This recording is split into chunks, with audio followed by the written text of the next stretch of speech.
Hey, this is Rosario Streams and welcome to another episode of And today it's part 3 of our 3-video series on mental health. In the first video, we looked at embracing brokenness as someone who struggles with mental health. In the second video, we talked about people who care for someone who struggles with mental health and the advice and things to consider when it comes to that. And today we are talking about Christianity, faith, and mental health. If you like what you see, please subscribe to my channel, click the notification bell so you don't miss out on any of the next videos. And now, let's get into it.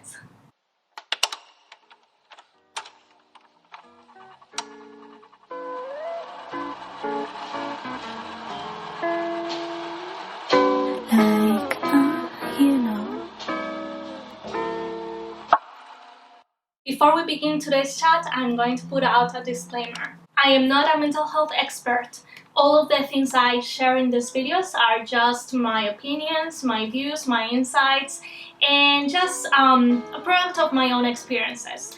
But if you are someone in Australia who needs help when it comes to mental health, then I'm leaving some links on the description below. If you have been following my channel for a while, you will know that I struggle with depression, I struggle with anxiety, and that I have struggled with sexual addictions. So to begin with, I will share a little anecdote. When I first started getting serious with my Christian faith, I was kind of forced into telling this person who was my spiritual guide about my struggles and issues.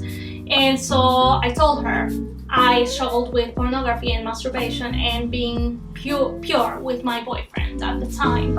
And so when she heard that, she told me that in order to stop being impure, I should go to church every day. And I can tell you right now that that is the most stupidest advice I have ever gotten. First of all, I'm not saying that church is bad. I'm just saying that to give someone who struggles with a mental health issue advice about what to do with their life without knowing their background, without knowing about their where they're at when it comes to faith and where they're at in their own healing journey is plain stupid. And this doesn't just happen when it comes to addictions. It happens also when it comes to people who struggle with depression and anxiety. And I'm pretty sure I'm not the only one who struggles with depression and anxiety and who is a Christian who has experienced someone telling them that if you pray enough, then God will take your burden away, or that God will magically make you pure or happier or just healthier. I am not discrediting God's power and grace. That is not what this video is about. What I really want to address today is the false beliefs that many of us Christians have been fed throughout our journeys in the faith, whether it may be in a direct or indirect way. And there are two specific beliefs in regards to faith and mental health. The first one is that people tend to believe that if they have a mental health illness, that must mean they have a lack of faith and therefore they must pray more and be more faithful to God and more obedient to God. Just because you struggle with, let's say, depression or bipolar or OCD, it doesn't mean that you lack faith. It just means that you have a mental health struggle, and it doesn't define your relationship with God. The second false belief that people tend to think about is that mental health illness is a burden or a punishment of some sort. But really, if we think about it, most mental health illnesses derive from a bit of an anomaly in our brain chemistry or a certain wiring that happens due to a traumatic event or like sudden change in our lifestyles. And also, many times the feelings that we get from depression or anxiety, they are not a bad thing. They're actually, usually, they're just kind of like a signal Our bodies are sending us, telling us that there is something going on here that is not really beneficial for you, and you need to discern it. You need to think about it. You need to reflect about it and figure out whether it truly is good for you or not, or if you have to change your lifestyle in some way to benefit you. Faith is not about whether we're good or bad. It's actually about a relationship with God, and we shouldn't allow false beliefs such as this to get in the way of our relationship with God. If you're struggling with a mental health illness, that is the place where God wants to be the most. Not because you're lacking in faith, not because you're a burden or you need to be punished or anything like that. He's not thinking that He wants to be there because you are so helpless and such. It's because He knows of our weakness and our struggle, and He wants to be there to help us out and to really be there in the suffering that we're enduring, in the difficulty that we're enduring. So to sum up those two false beliefs for you, let me just tell you this one thing. There is nothing inherently wrong with you. Your mental health illness does not define who you are, your identity, your worth, or your value.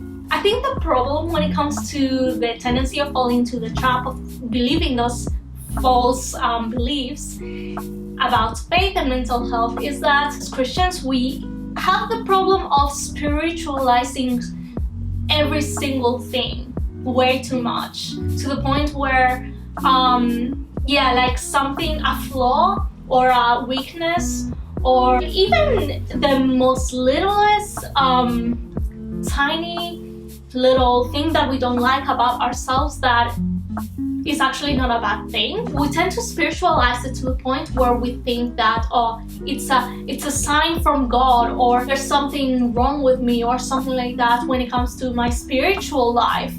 But this is not the case. And this over spiritualization is the product of many of us Christians tending to think that the soul is the most important part of our being. And so that's why when it comes to our Christianity, I truly believe that we need to get holistic. We were made not just the soul, we were made both body and soul. We have been gifted a mind to think with and to develop an intellect with. And we have been given a heart with which we can feel emotions and really connect with others so much better. Our emotions are not a bad thing. And I think that many times in some communities within Christianity, there is a tendency of thinking that our emotions are a bad thing, but our emotions, they wouldn't be there if God hadn't thought that there was something beautiful about them. Emotions need to be seen in a positive light, in a very different light from what we have been taught. Rather than seeing them as burdens and things that tend us towards temptation, we need to see them as signs that we need to learn to tune into and through which we can make meaning. It is quite sad that for such a long time we have fallen into the belief that there's something wrong with us as Christians if we have a mental health problem or if we have too many emotions. But thankfully, this is the 21st century and so many more people of our faith are becoming enlightened with the knowledge that there is more to us than just our soul, and that there is something beautiful when it comes to our mental health and our emotional health. And it's so great that in this social media world now, we have so many mental health advocates that are Christian or Catholic. 5 different accounts that I've been following who are open to talking about faith and mental health are Hemstad, who's on Instagram as well as YouTube and has her own website and everything. Dr. Bottaro, who's at Catholic Psych Institute and has done an extensive work on Catholic mindfulness. Catholic Mental Health, who are on Instagram and they do a lot of stories, a lot of posts specifically about mental health and how we can tackle that through faith and also through practical ways. Brittney Moses, who is a Christian, I think she's a researcher, but she's also a therapist, and she has been doing so much work on mental health when it comes to Christian communities. And she has her Instagram page, she has her newly done YouTube channel, I was gonna say Disney, her newly made YouTube channel, and also a podcast called Faith and Mental Health, I think it was. I'm going to link everything down below. And Adam Young, who has this podcast called The Places We Find Ourselves, and this one doesn't talk as much about faith, but his content is so solid on the podcast, especially when he talked about trauma and also when it came to addiction, sexual addiction. And I really recommend that podcast, especially because it's so raw, it touches on our humanity so deeply. So if you're interested in any of those channels and accounts, then I'm linking them down below in the description box. And now, just because I said that we're over spiritualizing our mental health journey, it doesn't mean that we shouldn't be praying and we shouldn't be spending time with God. Prayer is a very important part of our healing journeys and our faith journeys, of course. But we need to remember that prayer is a humble encounter with God. Prayer during mental health illness can be quite challenging. And one reason may be because as Christians, we tend to think that we need to be doing the good works of God. And when we're going through mental health challenges, it can be quite difficult to be doing things, to be productive, to be giving to others and everything. And it can really affect our faith, thinking that, I must not be a good person for not being able to do all of these things that I'm being called to do. And that's why I want to share this thought that maybe we could shift our mindset when it comes to prayer and see prayer during mental health illness especially, but even like in every single moment that we do pray, as an opportunity to get to know ourselves in the light that God sees us, in both our beauty and our brokenness. God's healing doesn't mean that He just snaps His fingers and then voila, we are completely healed and fixed them and everything. How easy would that be, eh? In order to be able to have long-term healing, not just a band-aid fix, God really desires us to engage with our own brokenness. And that means that we need to become more aware of our deep-rooted issues behind our mental health struggles and really address them. It also means learning how to be with our discomfort when it comes to our mental health struggles and when it comes to addressing the deep-rooted issues, because it is quite confronting to be facing our own brokenness. And it also means learning strategies to manage the response triggers that we get from those discomforts and from addressing those deep-rooted issues. Because if we're realistic here, we're always going to face brokenness while we're here on earth. These wounds that we carry, they're not going to disappear while we're here. But that's why the most amazing thing is that Jesus came here and took on our brokenness, our sinfulness, while He was walking to His own death, and He carried our own crosses on His own cross.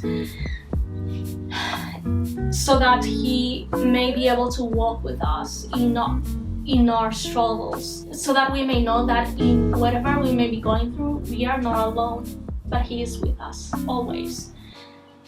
So yeah, if you're not feeling that well, if you're feeling like there's not much to be excited about in life and everything, you know what? It's okay to feel the way you do.